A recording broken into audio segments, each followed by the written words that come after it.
Good morning, everyone. I hope you had a great worship yesterday. Let's begin this week in the Word of God. Mark chapter 6, verse 45 through 52. Immediately, the word says, Jesus made his disciples get into the boat and go on ahead of him to Bethsaida while he dismissed the crowd. After leaving them, he went up on a mountainside to pray. Later that night, the boat was in the middle of the lake and he was alone on land. He saw the disciples straining at the oars because the wind was against them. Shortly before dawn, he went out to them, walking on the lake, and he was about to pass by them. But when they saw him walking on the lake, they thought he was a ghost. They cried out. They cried out because they all saw him and were terrified. Immediately, he, Jesus, spoke to them and said, "Take courage, it is I. Don't be afraid." Then he climbed into the boat with them, and the wind died down. They were completely amazed. Firefighters don't wait around for the flames to burn out and then charge in. No, they charge in to turn that fire down. Soldiers don't wait for complete safety.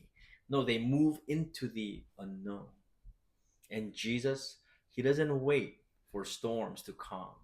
He walks across them, steps right into the chaos of storm, into our fears, into our anxiety to reach us. And that's what we find in Mark chapter 6.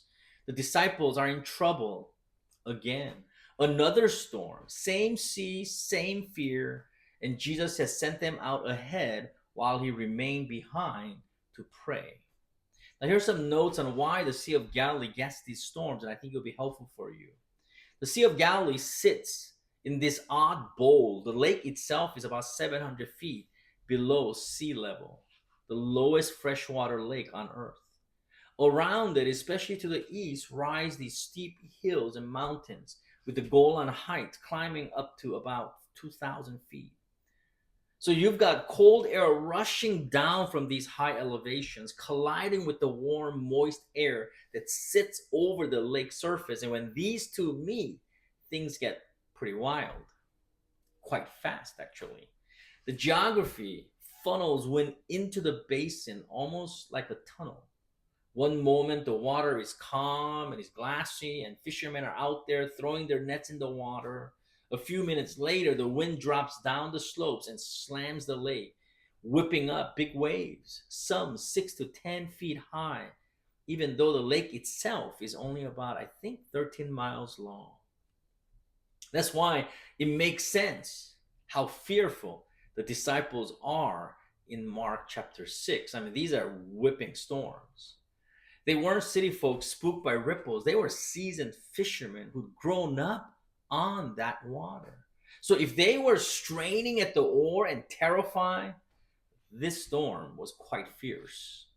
Verse 48 says, He, that's Jesus, saw the disciples straining at the oars because the wind was against them.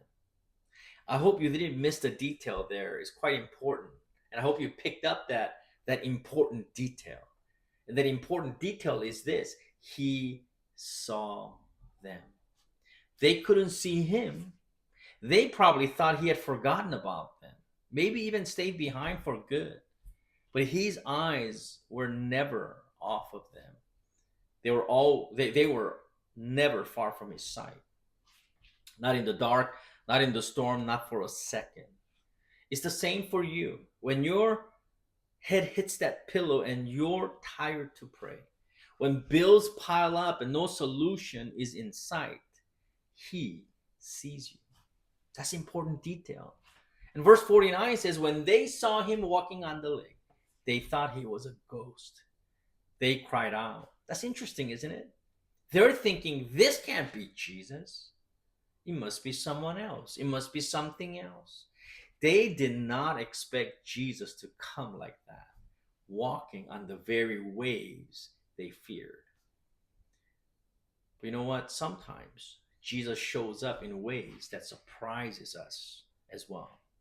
Through it, Through an unexpected friend, he shows up. Through a closed door, even through painful seasons that end up pulling us closer to him, he shows up. Verse 50 says, immediately he spoke to them and said, take courage. It is I. Do not be afraid. He didn't stop the storms first. Isn't that interesting? In fact, he didn't stop the storm first. He spoke into their fear first. That's his way. He gives himself before he gives the answer. His words aren't a weather report, they're an anchor. I'm here and I'm enough. Fix your eyes on me. Look at me. You're with me. You are okay because I'm with you. Verse 51 says, then he climbed into the boat with them, and the wind died down. He didn't call from the shore, far off and distant. No, he got in the boat with them. Like a dad stepping into his child's dark room at night. He doesn't argue about whether the fear makes sense or not. He just comes close. And that's what drives fear away. Not the silence of the room, but the presence of someone stronger than your fear. The presence of someone who is bigger than your stress and anxiety. See, Jesus doesn't walk on water to show off. He does it to show us that nothing is too big, too wild for him to stand on. The waves that frightened them were nothing more than solid ground under Jesus' feet. So don't wait for your life to calm down. Don't measure peace by the absence of trouble or anxiety. Measure peace by who's in your boat. It is I, he says. And that's the voice above the storms. And that's the hand that reaches in. That's the anchor for every fearful, anxious filled heart. And that's enough. I pray, my friends, that this week you hear that voice. It is I as you navigate through this week. And I'm sure, like other weeks, you'll have stress points, anxiety points. May you hear his voice and find peace and comfort, knowing that Jesus is in your boat. And if he's in your boat, then the storms will die out. And may you be amazed by his work in your life. God bless you. Click that like button if you haven't yet. Share so others can find us and they'll be blessed with these words as well. And subscribe if you want these videos right away. Again, God bless you, and I'll see you in a couple of days.